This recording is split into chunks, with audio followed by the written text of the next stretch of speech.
6. Deuteronomio capítulo 6, vamos a leer los versículos del 1 al 25, o sea, el capítulo 6 completo. Deuteronomio 6, versículos del 1 al 25, vamos a ponernos de pie, vamos a leerlo de forma alternada. Deuteronomio 6, del 1 al 25, varones leemos el primer versículo, las damas el segundo, y así nos alternamos hasta finalizar en el 25. Dice así: estos pues son los mandamientos, estatutos y decretos que Jehová vuestro Dios mandó que os enseñase, para que los pongáis por obra en la tierra a la cual pasáis vosotros para tomarla. Para que temas a Jehová tu Dios, guardando todos sus estatutos y sus mandamientos que yo te mando, tú, tu hijo y el hijo de tu hijo, todos los días de tu vida, para que tus días sean prolongados. Oye pues, oh Israel, y cuida de ponerlos por obra, para que te vaya bien en la tierra que fluye leche y miel, y os multipliquéis como te ha dicho Jehová, el Dios de tus padres. Oye Israel, Jehová nuestro Dios, Jehová uno es. Y amarás a Jehová tu Dios de todo tu corazón y de toda tu alma y con todas tus fuerzas. Y estas palabras que yo te mando hoy estarán sobre tu corazón. Y las repetirás a tus hijos y hablarás de ellas estando en tu casa y andando por el camino y al acostarte y cuando te levantes. Y las atarás como una señal en tu mano y estarán como frontales entre tus ojos. Y las escribirás en los postes de tu casa y en tus puertas. Cuando Jehová tu Dios te haya introducido en la tierra que juró a tus padres Abraham, Isaac y Jacob, que te daría ciudades grandes y buenas que tú no edificaste, Y casas llenas de todo bien que tú no llenaste, y cisternas cavadas que tú no cavaste, viñas y olivares que no plantaste, y luego que comas y te sacies.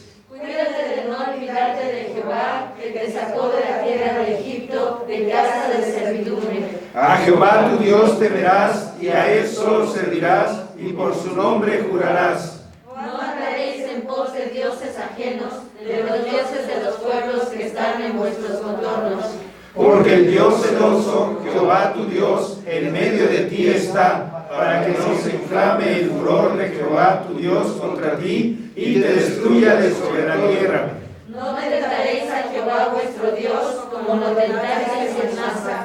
Guardad cuidadosamente los mandamientos de Jehová vuestro Dios, y sus testimonios y sus estatutos que te ha mandado. Y haz lo recto y bueno ante los ojos de Jehová, para que te vaya bien, y entres y poseas la buena tierra que Jehová juró a tus padres. Para que él arroje a tus enemigos de delante de ti, como Jehová ha hecho. Mañana, cuando te preguntare tu hijo, diciendo, ¿qué significan los testimonios y estatutos y decretos que Jehová nuestro Dios os mandó? Entonces dirás a tu hijo: nosotros éramos siervos de Faraón en Egipto, y Jehová nos sacó de Egipto con mano poderosa. Jehová hizo señales y milagros grandes y terribles en Egipto, sobre Faraón y sobre toda su casa, delante de nuestros ojos. Y nos sacó de allá para traernos y darnos la tierra que juró a nuestros padres. Y nos mandó Jehová que cumplamos todos estos estatutos y que temamos a Jehová nuestro Dios, para que nos vaya bien todos los días y para que nos conserve la vida como hasta hoy. Y tendremos justicia cuando cuidemos de poner por obra todos estos mandamientos delante de Jehová nuestro Dios, como Él nos ha mandado. Amén. Vamos a responder esta palabra entonando el himno 45. Padre, tu palabra es mi delicia. Himno número 45.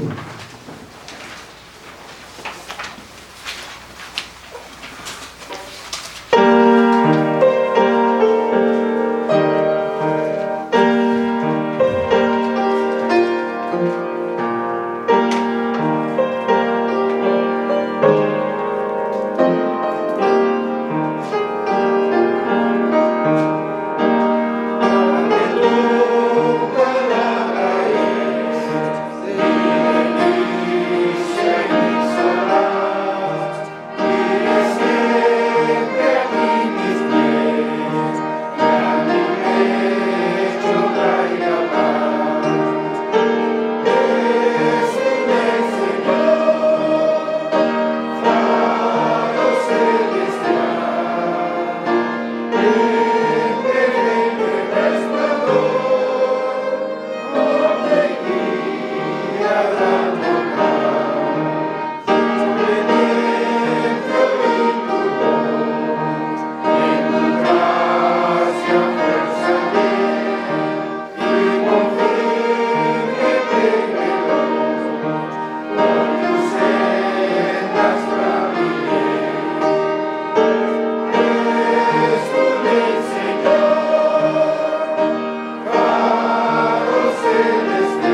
en su lugar, hermanos.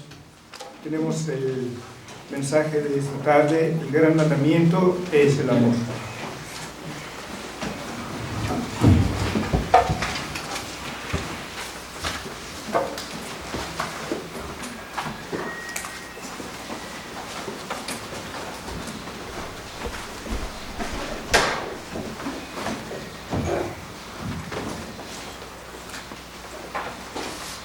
Bueno, ¿cómo está el audio por allá? ¿Bien? ¿Sí se oye? Ok, gracias. Vamos a buscar en las Escrituras el capítulo 22 del Evangelio según San Mateo. Mateo 22. Y vamos a leer del versículo 37 al 40. Mateo 22, versículos 37 al 40. Si ya lo tenemos, vamos a hacer esta lectura todos al unísono. Dice así: Jesús le dijo: amarás al Señor tu Dios de todo tu corazón y con toda tu alma y con toda tu mente. Este es el primero y grande mandamiento. Y el segundo es semejante: amarás a tu prójimo como a ti mismo. De estos dos mandamientos depende toda la ley y los profetas. Amén. Vamos a orar. Buen Dios, nuestro Padre, nuestro Rey, gracias te damos por ser tú nuestro Dios y hacernos nuestros hijos, tus hijos, por la obra expiatoria de tu Hijo Jesucristo.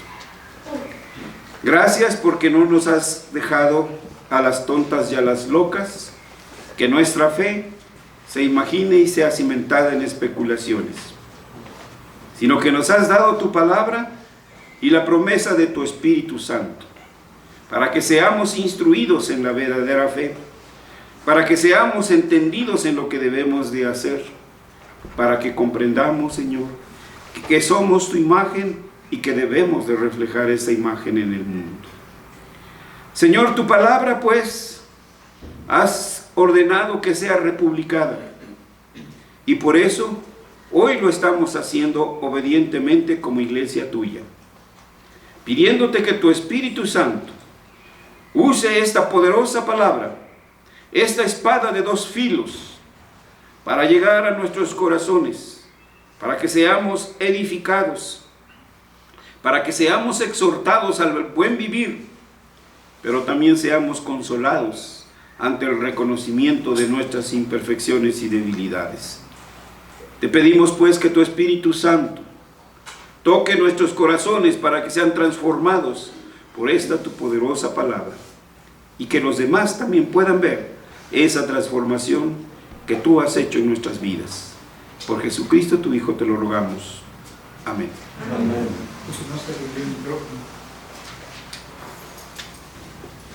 ¿Se escucha bien? De todas maneras. ¿Se escucha?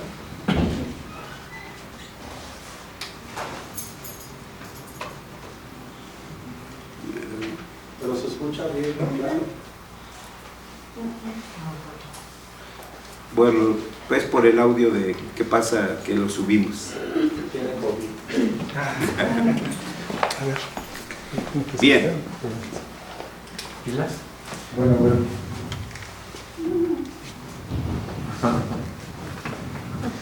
Estaba apagado.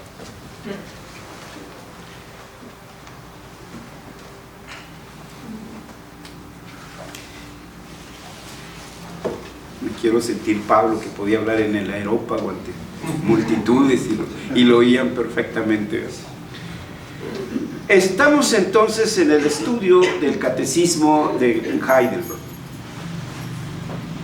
La palabra catecismo, como algunos de ustedes lo recordarán, significa instrucción, significa enseñanza.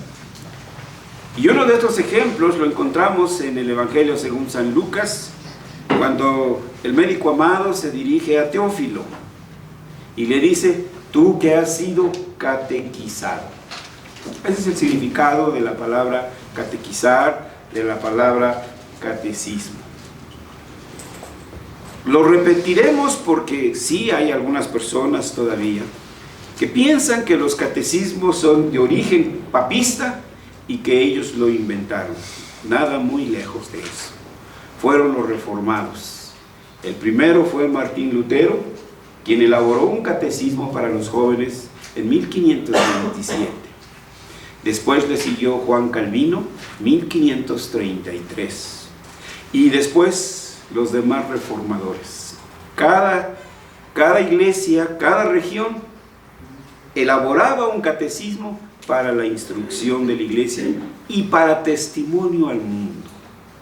Porque había muchas fantasías que nosotros los reformados éramos herejes, enseñadores de nuevas doctrinas, que enseñábamos mentiras. Y por eso era necesario corregir. Todavía, hace algunos años, recuerdo en una conferencia que escuchábamos a un evangelista y daba su testimonio allá en, no recuerdo si era Real del Monte o era por uno de esos lugares en Hidalgo. Él daba su testimonio que pasaba ahí por enfrente de un templo y que había una muchacha que le gustó mucho, le impactó y la seguía. Yo desilusión cuando se metía al templo y no se atrevía a meter porque según su testimonio de él, ahí adoraban al diablo, que al frente tenían la cabeza de un chivo y no sé cuántas fantasías, y entonces pues él no se atrevía a entrar. Pero era tanta la pasión, no amor, porque eso es lo que vamos a explicar hoy, era tanta la pasión por esa muchacha que pues un día se animó y se asomó al templo y buscó el chivo y no vio ningún chivo. Entonces estaba en el mercado, ¿no? La barbacoa, etcétera. Pues parece inverosímil, pero sí, hermano, sí hay todavía lamentablemente esas ideas. Y para eso son los catecismos, para instruir a nuestros jóvenes, para que no se levante una nueva generación que ni conozca ni tema a Jehová, ¿sí? Entonces esa fue la preocupación de ellos. Y hoy entramos a la pregunta número 4 y la respuesta. La pregunta 3 recordarse de dónde conoces tu pecado y tu miseria. Y la respuesta fue de la ley de Dios. Y tratamos de explicar eso. Y ahora la pregunta número 4 dice, ¿qué pide la ley de Dios de nosotros? Y la respuesta que da dice, Cristo nos lo enseña sumariamente en Mateo 22, 37 al 40. Amarás al Señor tu Dios con todo tu corazón, con toda tu alma y con toda tu mente y con todas tus fuerzas. Este es el primero y grande mandamiento, y el segundo es semejante: amarás a tu prójimo como a ti mismo. De estos dos mandamientos depende toda la ley y los profetas. Lo que hace aquí Jesús, le estaban haciendo un examen. No era una pregunta, era una acusación. Tú no estás enseñando lo que los escribas enseñan. Tú no enseñas, tú estás distorsionando la ley. Por eso él una y otra vez tuvo que recalcar: no he venido a abrogar a la ley y a los profetas, sino a cumplir. Y lo que hace Jesús en este resumen es citar precisamente al Antiguo Testamento.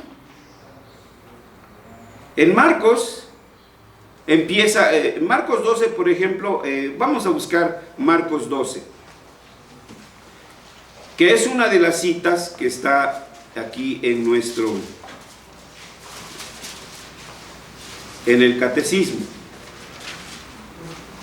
Por si alguno todavía no lo sabe, recuerde que si entra a la página web de felire.com puede bajar este catecismo, imprimirlo, es gratis, los hermanos lo han subido ahí de dominio público, ¿sí? para que entonces lo puedan tener y lo puedan ir siguiendo. Entonces, cuando empieza el Señor a citar este pasaje, empieza con lo que ellos conocen como el Shema o Shema.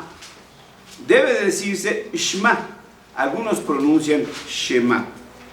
El versículo 29 dice: el primer mandamiento de todo es: oye Israel, el Señor nuestro Dios, el Señor uno es, que es la escritura que está aquí en la contraportada del programa. Shema Israel, Yehová Eloheinu, Yehová Echad. Hubiera dejado que mejor uno de los estudiantes, ¿verdad?, lo leyera. Shema, oye. Israel, bueno, eso no se los tengo que traducir, ¿verdad? Shema Israel, Yehová, es Jehová lo que traducimos. Eloheinu, nuestro Dios. Yehová, otra vez Dios. Echad, uno. ¿Sí? Oye Israel, Jehová nuestro Dios es uno. Entonces los está llevando a la ley. Le está diciendo: sí, conozco la ley. Oye, pues ¿qué te crees que no lo sé? Pues claro que la conozco. Recuerdo que en una ocasión iba en un taxi y vi un letrerito ahí de esas calcomanías cristianas que ponen. Oh, pues me animé. Ya me puse a platicar con el chofer. Pues no les hago largo el cuento porque no estoy para hablar de mí. Finalmente me dio una cátedra el Señor que me aconsejó irme a estudiar un seminario. En esos momentos yo ya era graduado de la facultad y ya tenía mi maestría. Pero pues fíjense, me mandaron allá. Bueno, pues esto era lo que pretendía este hombre: demostrarle a Jesús que él no sabía. Por eso lo remite a las escrituras. Bueno, para que veas que sí. Es bastante, no complejo, sino un poquito arduo hacer un análisis de este pasaje, y lo vamos a hacer, primeramente Dios, pero en una sola sesión resultaría un poco cansadito. Si ya empiezo a ver algunos bostezando, imagínense si empiezo con todo, ¿verdad? Entonces, lo que podemos hacer es brevemente dar una descripción de este pasaje general, para que después vayamos así, paso por paso. Lo que vemos en el pasaje es una palabra principal: amor. Eso es lo que encontramos, amor. Y el pasaje nos lleva a 3 situaciones. 1, el primer mandamiento es: amarás a tu Dios. Segundo mandamiento: amarás a tu prójimo.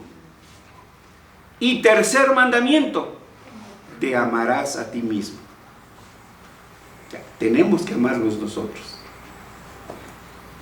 Ahí está. Y la mayoría de los predicadores y en la mayoría de las predicaciones nos quedamos en el segundo: amarás a Dios y amarás a tu prójimo. Y se nos olvida comentar ese otro tercero, que te debes amar tú también. Pero ¿cómo vamos a mostrar ese amor? Eso es precisamente lo que tenemos que explicar. Porque nosotros somos expertos en poner el mundo patas arriba. Comenzar por nosotros.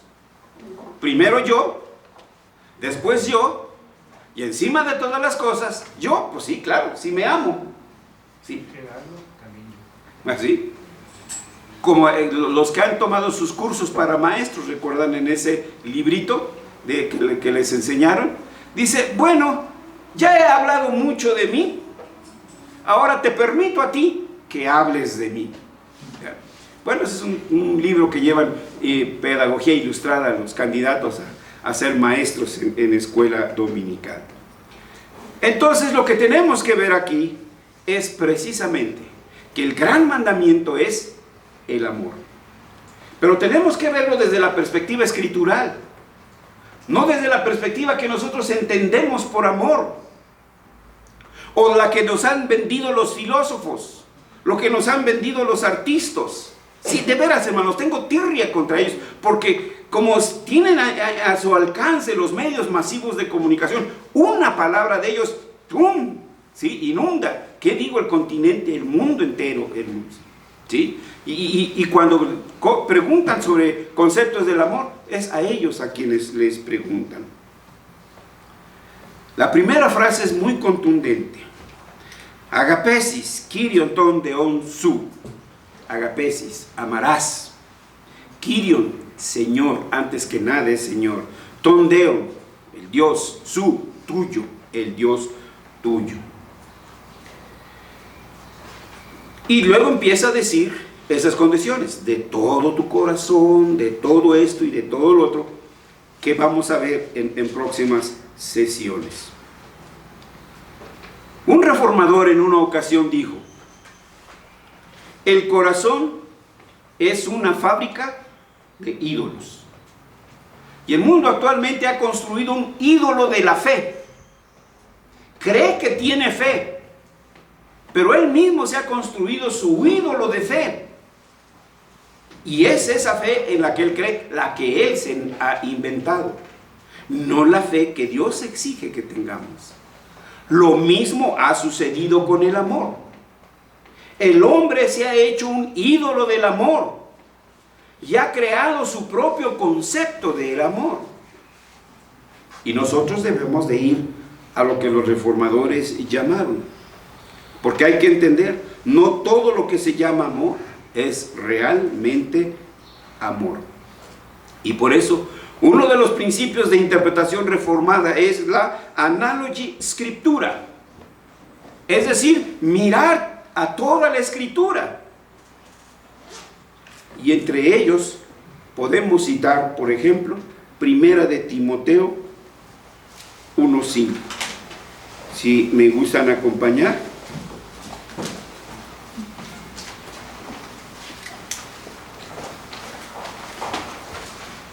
En el versículo anterior, Pablo está recomendándole a Timoteo que instruya a la iglesia. ¿Para qué? Entre el versículo 4 dice: no presten atención a fábulas y genealogías interminables, que acarrean disputas más bien que edificación de Dios, que es por fe. Así te encargo ahora.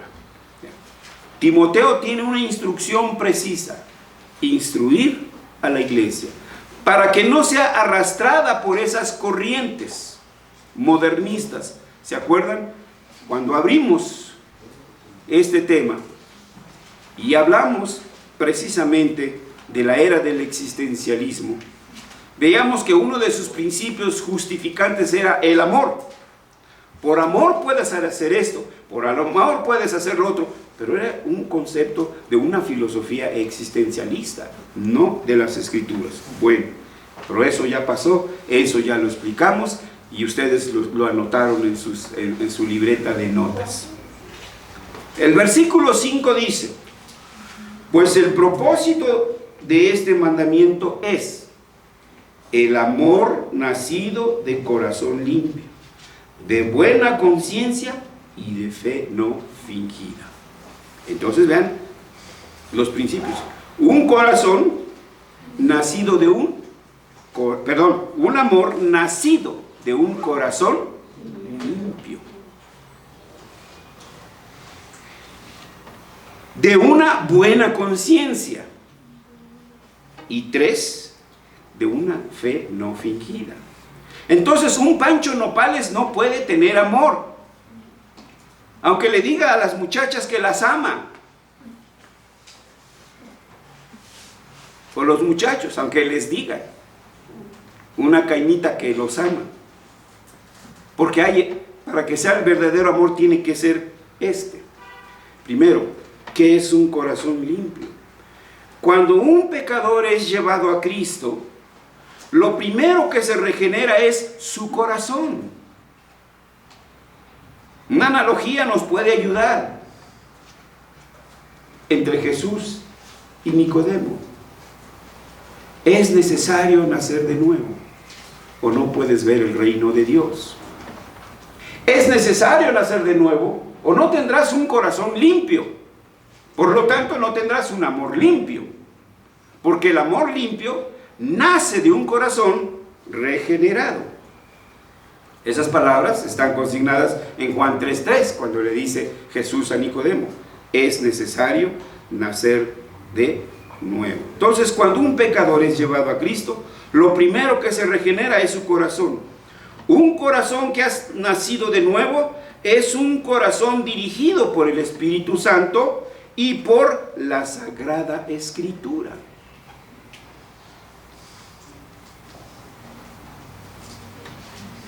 Y esta Escritura dirige, corrige e instruye en justicia.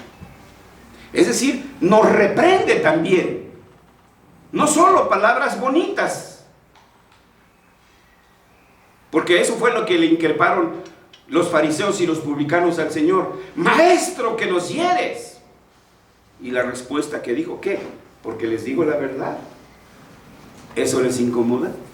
Entonces no solamente vamos a escuchar palabras bonitas de las Escrituras, porque la Escritura misma nos va a corregir en aquello que creíamos que nosotros creíamos que era correcto. Bueno es lo que Dios ha dicho que es bueno, no lo que yo creo o defino como bueno. Solo Dios tiene autoridad para decidir qué es lo bueno y qué es lo malo. Tito 1:15, por ejemplo, está delante de Timoteo, si alguien lo encuentra y lo puede leer.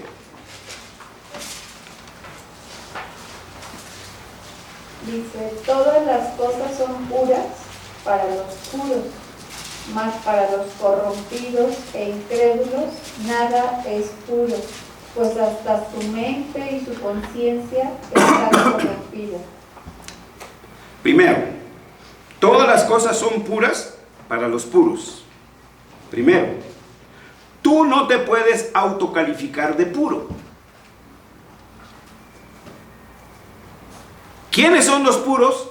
Los que han sido purificados con la sangre de Jesús. Tú no puedes autodefinirte como puro. Y porque tú ves esto sin ningún problema: pues es que mi corazón, es que mi mente es pura. Tú, el cochambroso eres tú, la cochamgrosa eres tú. No. Todas las cosas son puras para los puros. Mas para los corrompidos, los que no han nacido de nuevo, los que tienen todavía un corazón entenebrecido, dicen, nada les es puro. Lo que piensen, lo que digan, está contaminado por el pecado. Como si tuviera COVID-19 por SARS-CoV, que hasta se me olvidó el nombre, ¿verdad? Pues hasta su mente y conciencia están, ¿qué? Corrompidas. Ahí está. Entonces, ¿de dónde sale que la ciencia es pura? Si la ciencia es hecha por el hombre, made in the heart of the man, hecha en el corazón del hombre, por tanto ya lleva su sello. ¿Sí? Tiene que un corazón regenerado nos lleva entonces a una mente regenerada, restaurada. Un corazón que ha nacido de nuevo también es fortalecido en su fe por el Espíritu y por la Escritura. Efesios 2:8. Por gracia sois salvos por medio de la fe. Y esto no de vosotros, pues es un regalo de Dios. Entonces estas son las tres condiciones para que nuestro amor verdaderamente sea dirigido. Un corazón regenerado, un corazón limpio, una mente restaurada, una fe redirigida. Estos tres, el corazón regenerado, la conciencia restaurada y la fe redirigida, dan origen al verdadero amor. Y el primer amor es Dios. La mejor respuesta que tenemos de qué es el amor, qué significa amar a Dios, la podemos encontrar en los 10 mandamientos. Los 4 primeros mandamientos están dirigidos hacia Dios. Amarás al Señor tu Dios de todo tu corazón. Yo soy Jehová tu Dios que te saqué de la tierra de Egipto. No tendrás dioses ajenos delante de mí. Dice la Escritura que Dios es un Dios celoso. ¿A quién se le ocurriría? Bueno, se entiende que en algunas culturas sí, ¿no? A un hombre presentarle a otra mujer, a su esposa. Ay, tú eres la catedral, la otra nomás es una capillita. ¿Qué? Nada de eso, hermanos, son mentes corrompidas. No existe eso. No existe eso en el Señor. Entonces no podemos adorar a Dios y adorar, como dice Mamón, las riquezas. ¿Qué es un ídolo? Un ídolo es todo aquello que pone en segundo lugar a Dios. Todo lo que desplace a Dios será un ídolo. Y tristemente a veces puede ser Santa Mamá, puede ser Santo Papá, Santa Esposa, Santo Hijo. ¿Sí? Yo recuerdo una persona que una vez que nos empezaba a visitar, etcétera, y de repente dejó de ir. Y lo fuimos a visitar. Y la respuesta que nos dio este señor, ya señor muy grande, es que se enoja mi hijo. Es que ya no quiere que vayamos. Entonces ahí hay un sanijo. Entonces es fácil. Por eso era acertado decir lo que decía este reformador, que el corazón es una fábrica de ídolos. Y así podríamos seguir, pero vamos a ir exponiendo también el catecismo más adelante, va a explicar cada uno de estos. Pero ahí está 4 principios de mostrar ese amor para con Dios. El catecismo leemos entonces, dice que citando la palabra, citando las escrituras, dice: amarás al Señor tu Dios y a tu prójimo. Entonces la segunda condición es amar a nuestro prójimo. El resumen de la ley, el gran mandamiento es: 1, amar a Dios. 2, es amar a tu prójimo. No podemos decir que amamos a Dios si odio a mi prójimo. Eso es imposible. Tienen que ir unidos. Si amas a Dios, debes amar a tu prójimo.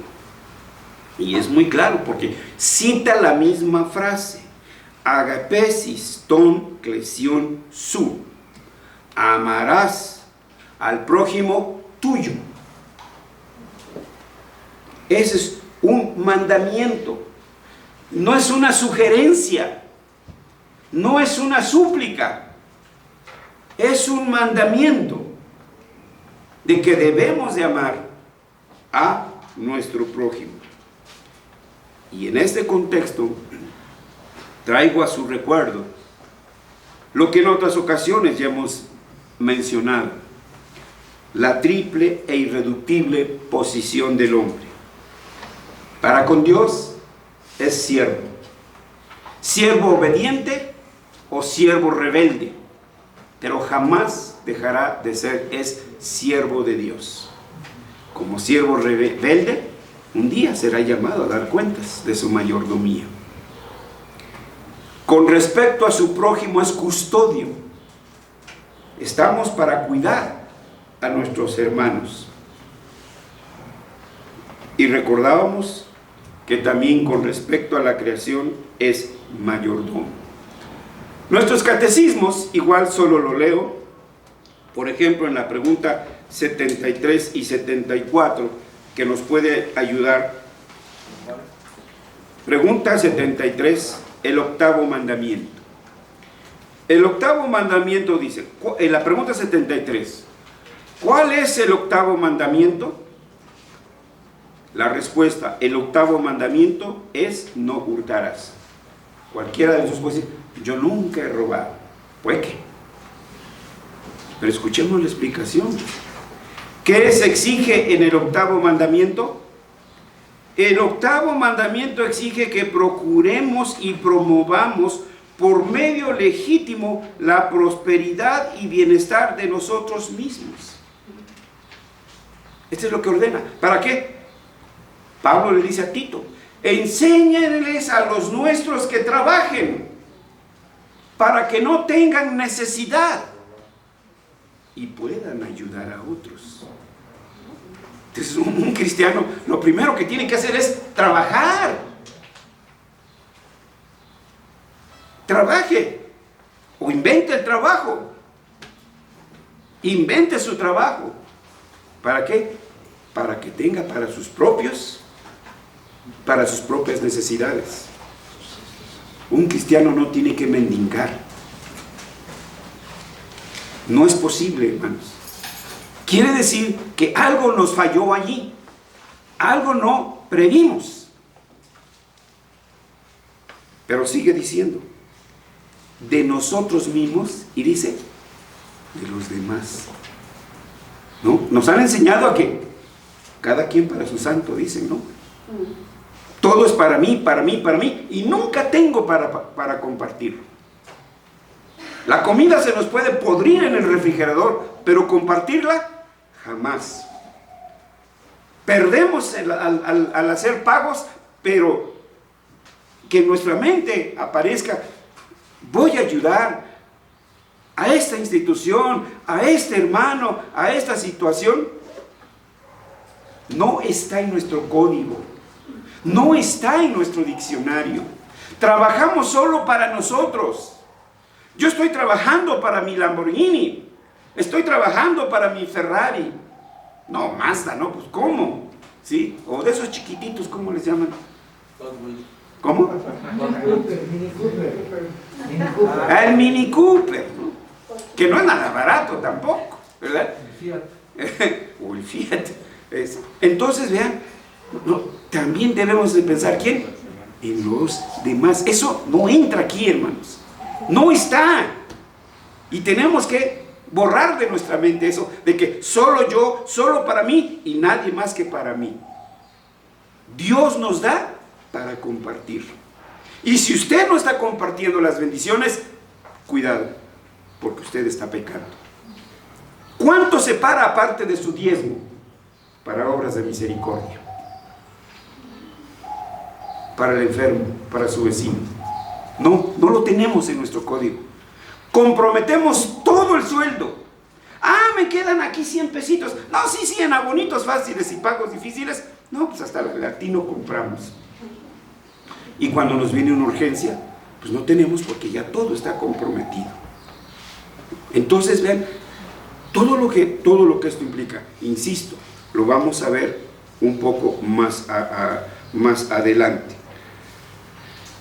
En la otra pregunta, la 75, sin pasar al catecismo mayor, que todavía es más explícito.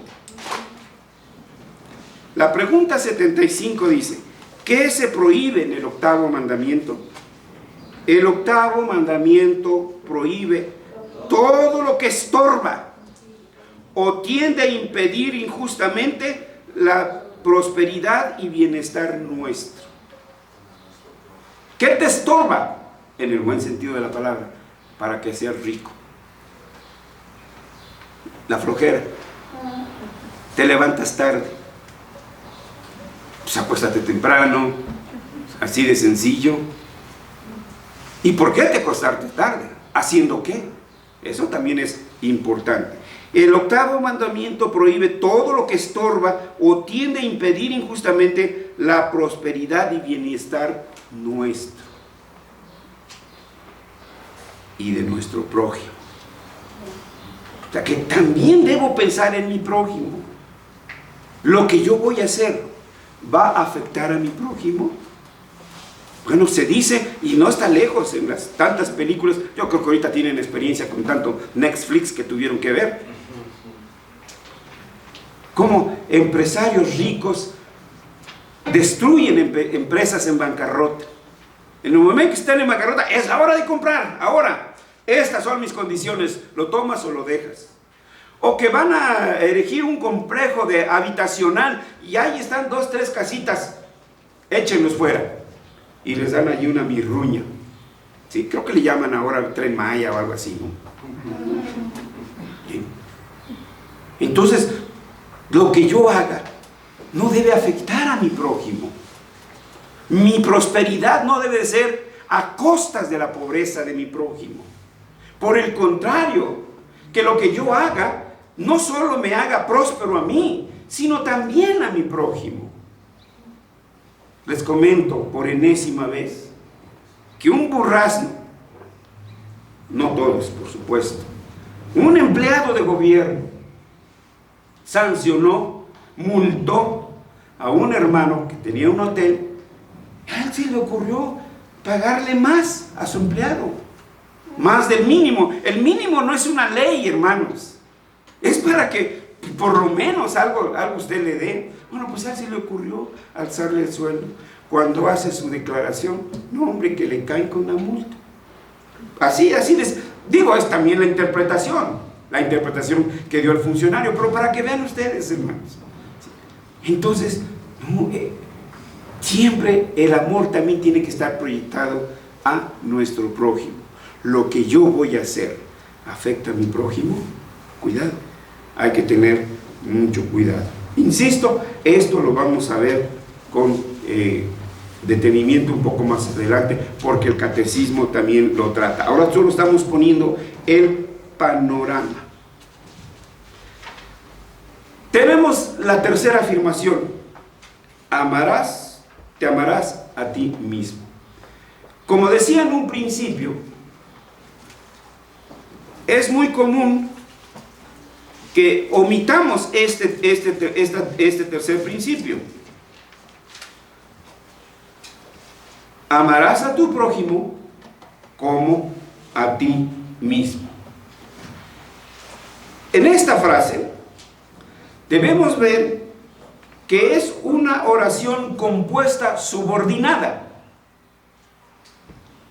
Es decir, aquí encontramos una oración compuesta. Voy a darles un ejemplo. Juan y María van a la escuela. Esta es una sola oración, pero se puede descomponer en dos.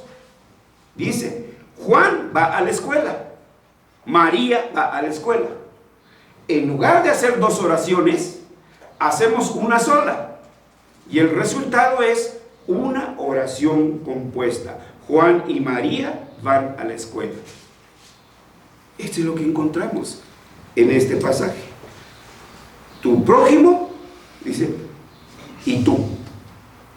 Debes amar a tu prójimo y te debes amar tú.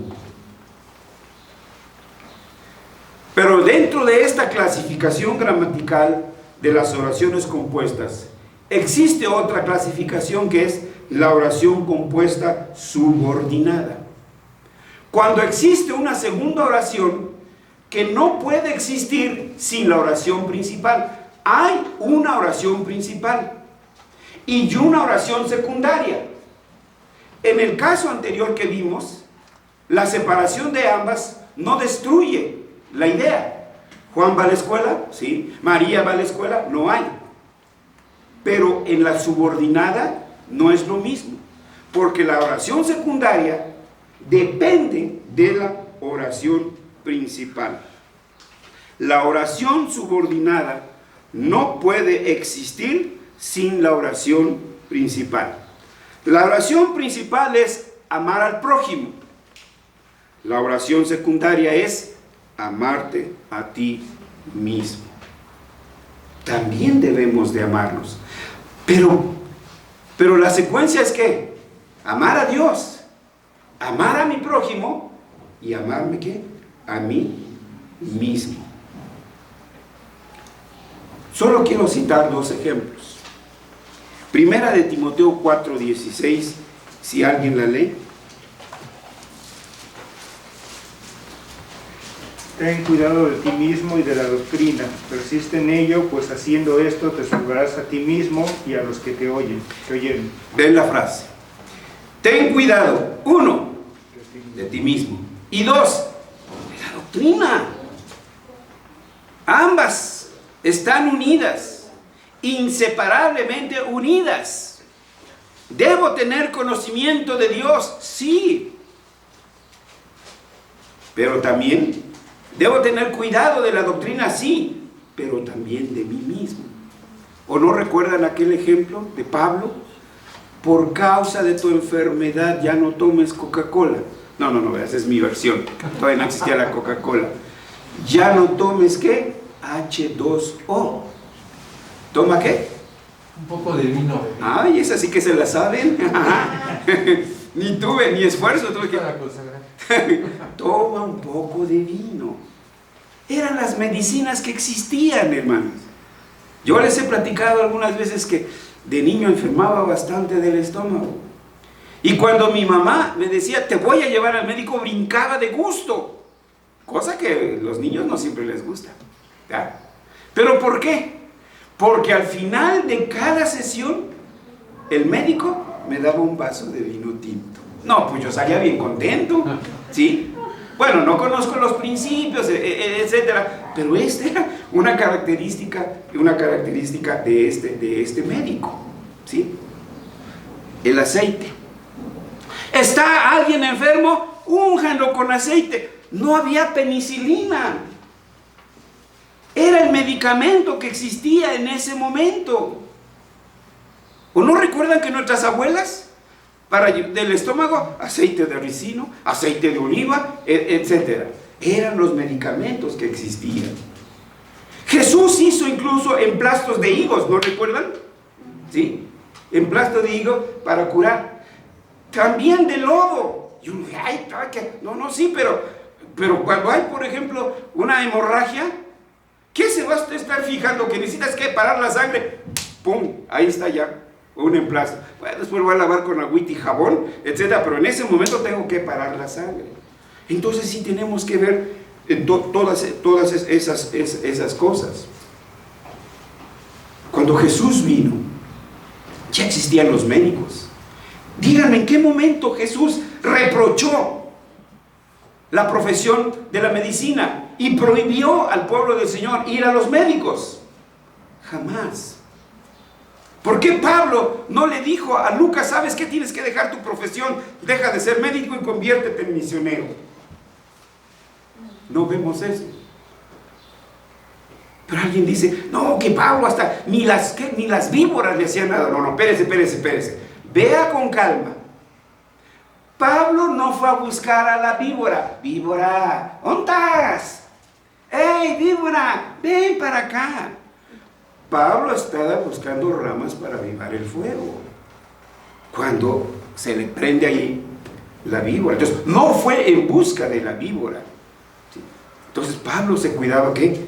También de sí mismo. Tercera de Juan, versículo 2. ¿Alguien lo puede leer?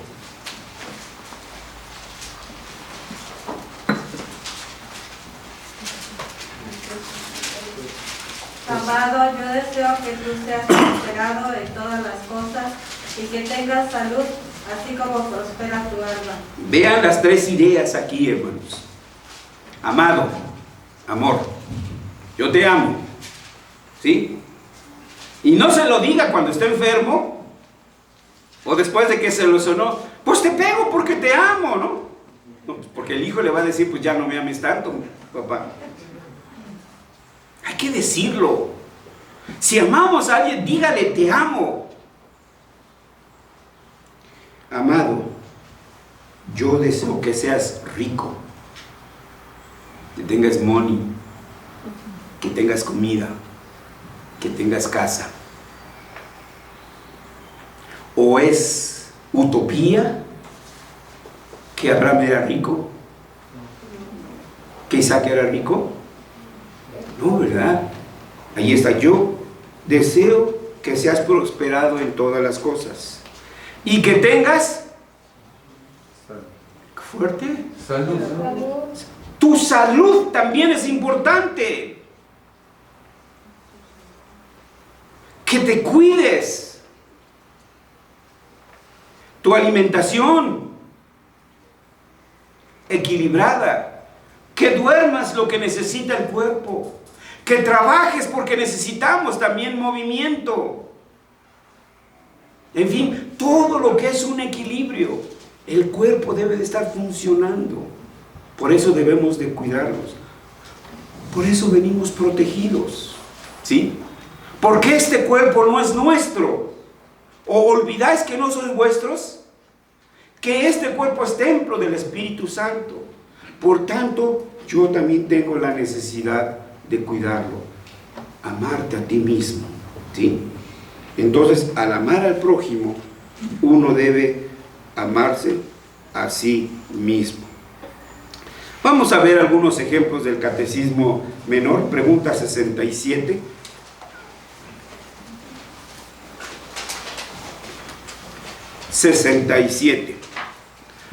¿Cuál es el sexto mandamiento? El sexto mandamiento es no matarás. No matarás. No, yo nunca he matado a nadie. No, espéreme. Vamos con calma. ¿Qué se prohíbe en el sexto mandamiento? El sexto mandamiento prohíbe el destruir nuestra propia vida. ¿Sí lo he entendido? ¿Sí lo hemos entendido? Tenemos que dejar la droga-cola.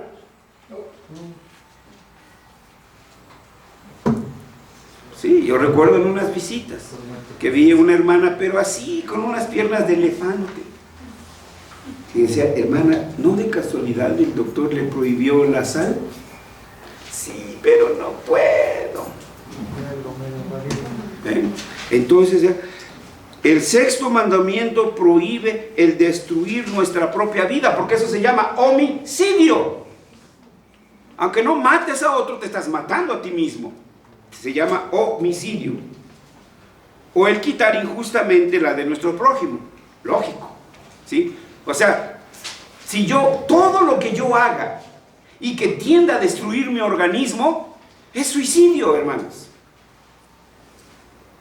Así como también todo lo que tiende a este resultado. Es decir, hubo un tiempo que estuvo de moda que dormir poco era... No, miren los japoneses, y miren, etcétera. Hoy es al contrario, ¿no? Que debe de dormir 8 horas y que si puede debe de dormir más y que quién sabe cuánto. Bueno, supóngase que usted agarra eso y solo está durmiendo 1 hora en la noche, o 2 horas o 3 horas, se está suicidando. Vamos a pedir al doctor que al rato nos... También hablando de eso, de lo que se necesita del COVID que vamos a ver, ¿no? ¿Sí? Porque no estamos dejando que nuestro cuerpo recupere sus energías, se regenere, en fin, etcétera, etcétera. Entonces, eso es un resultado que puede tender, ¿qué? Al suicidio. Los horarios para comer.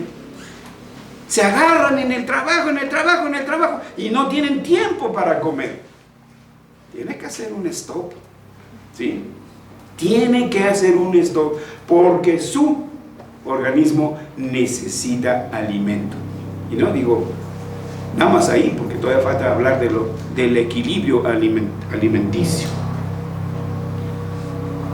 Entonces vean ustedes, hermanos, cuántos detallitos que pasamos así por altos.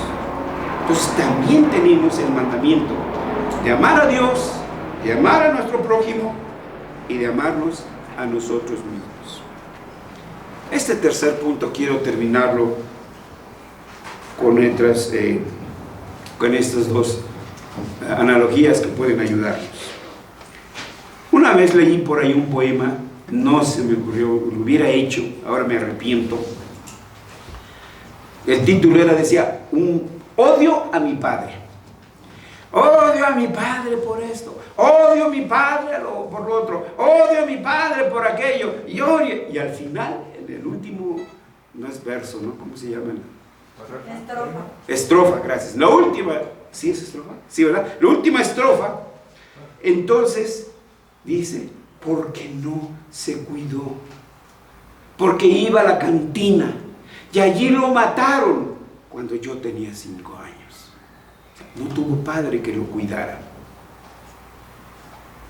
Entonces, si yo atento contra mi vida, entonces estoy desprotegiendo a los demás, a los que me aman.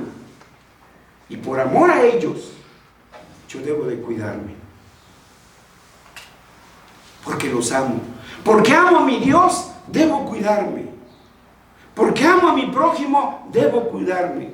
Amo a mi esposa, amo a mis hijos, los amo, pues debo entonces de cuidarme. Dicen por ahí, no sé si sea cierto, hubo una canción ahí cuando era niño que decía algo así que nosotros que nos queremos tanto debemos separarnos, no me preguntes más. Dicen, no sé qué tan cierto, que el autor de esta canción era un tuberculoso, que tenía tuberculosis y que por amor a quien era su prometida, pues entonces se tenían que separar. Los años en que no existían, hermanos, los recursos, ¿sí? para sanar ese tipo de enfermedades. Entonces vean, hermanos, por qué tenemos que cuidarnos. No se trata de decir, a mí mira COVID, tú no puedes aquí, no. Todavía a estas alturas hay quienes creen que el COVID no existe, ¿sí? Que es una treta del gobierno y que de la Organización Mundial y que del OMS y que no dudo que hay errores, no dudo que hay malintenciones, porque ese es el hombre, por supuesto, pero decir que no existe, ese es otro punto, ¿sí? Y si tal es nuestra sospecha, bueno, pues entonces tenemos que investigarla. En conclusión, hermanos, el que ama, obedece. Así de sencillo. Obedecer por amor, no por coacción, porque de veras amo a Dios. Por amor a Dios, entonces debo obedecerlo en el mandato de cuidar a mi prójimo. Esposo, cuide a su esposa. Dice la Escritura, dice Pedro, no seáis ásperos con ella. Vieja, ¿dónde está el plato? ¿Qué te pasa? Es el amor de tu vida, ¿sí? Y debes de demostrarlo. Y allá la viceversa. Vete esto, haz esto, haz esto. No, ¿qué te pasa? ¿Sí? Entonces ese es el cuidado. Lo mismo con nuestros hijos, ¿sí? Lo mismo con nuestros hijos y así sucesivamente. Por amor a Dios, debo obedecer en cuidar mi vida. Mi cuerpo es el templo del Espíritu Santo, pero recuerden, es necesario obedecer a Dios. Eso es lo que debemos poner primero en balanza, primero en equilibrio. Primero debo de amar a Dios para poder entender por qué debo amar a mi prójimo. Y al amar a Dios y a mi prójimo, para poder amar a Dios y para poder cuidar a mi prójimo, pues yo me tengo que cuidar. Si yo no me cuido, ¿cómo voy a cuidar al que está enfermo? Entonces yo tengo que cuidarme para cuidar al demás y así sucesivamente. Entonces el mandamiento, el gran mandamiento es amar a Dios. El gran mandamiento de la ley es el amor. Amar a Dios, amar al prójimo y amarnos a nosotros mismos. Quiera el Señor en las exposiciones que sigan, que su Espíritu Santo abra nuestro corazón, abra nuestras mentes para poder entender en su profundidad, en sus dimensiones y sus alcances, lo que es el amor ágape en las Escrituras. Vamos a orar.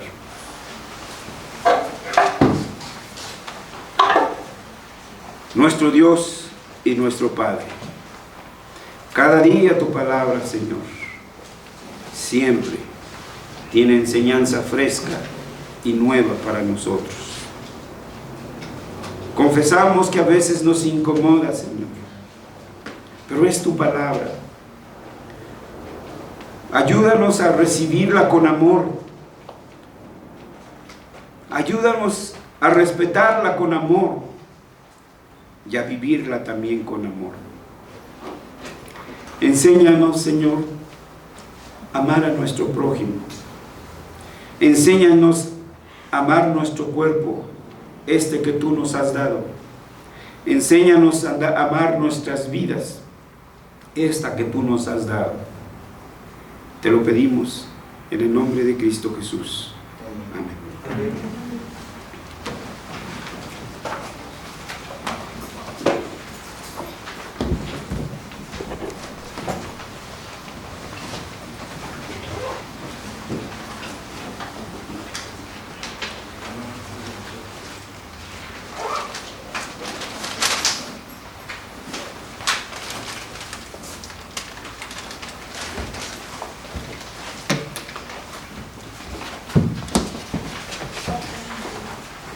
Entonemos el himno 422, grande es tu fidelidad.